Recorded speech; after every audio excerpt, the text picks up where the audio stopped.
पण शिवसेनेमध्ये फूट पडणार आहे ही गेल्या 2-3 महिन्यापासून चर्चा सुरू होती आणि आज चर्चेवर एक शिक्कामोर्तब झालेला आहे. उद्धव ठाकरे गटातील जवळपास 9 पैकी 6 खासदार फुटणार आहेत.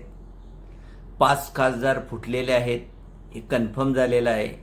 फक्त संजय दिना पाटील हे जे 6वे खासदार आहेत हे कन्फर्म झाले की उद्धव ठाकरे गटातले खासदार एक वेगळा गट तयार करतील आणि भारतीय जनता पक्ष सरकारला पाठिंबा देतील.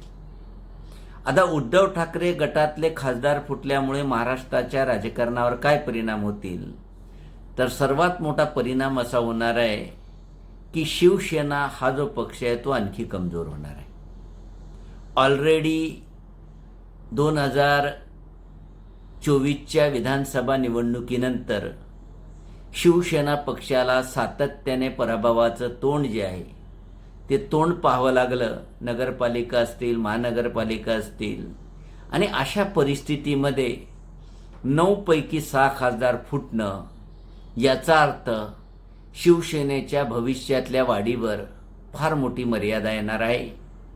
आणि या पक्षातले फुटलेले बहुसंख्य खासदार मराठवाड्यातील आहेत, कारण शिवसेना बाळासाहेब ठाकरे या पक्षाची ताकद ही मुंबई, कोकण आणि मराठवाडामध्ये होती आणि मराठवाड्यातले जास्त खासदार फुटल्यामुळे हा पक्ष फक्त आता मुंबई, ठाणे आणि कोकणातल्या काही परिसरांपुरता मर्यादित राहील.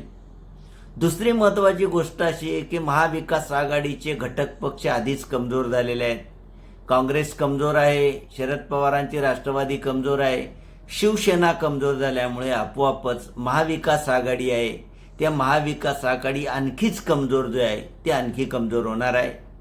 तिसरा परिणाम असा होणार आहे की राष्ट्रीय राजकारणामध्ये एकनाथ शिंदे यांची पत वाढणार आहे, कारण त्यांच्या पक्षाचे ऑलरेडी 7 खासदार आहेत. हे 6 खासदार मिळाल्यामुळे त्यांचे 13 खासदार होतील आणि 13 खासदार झाल्यामुळे आपोआप त्यांना केंद्रामध्ये मंत्रिपद जे आहे ते मंत्रिपद प्राप्त होईल आणि केंद्रामध्ये त्यांचं वजन जे आहे ते वजन वाढेल.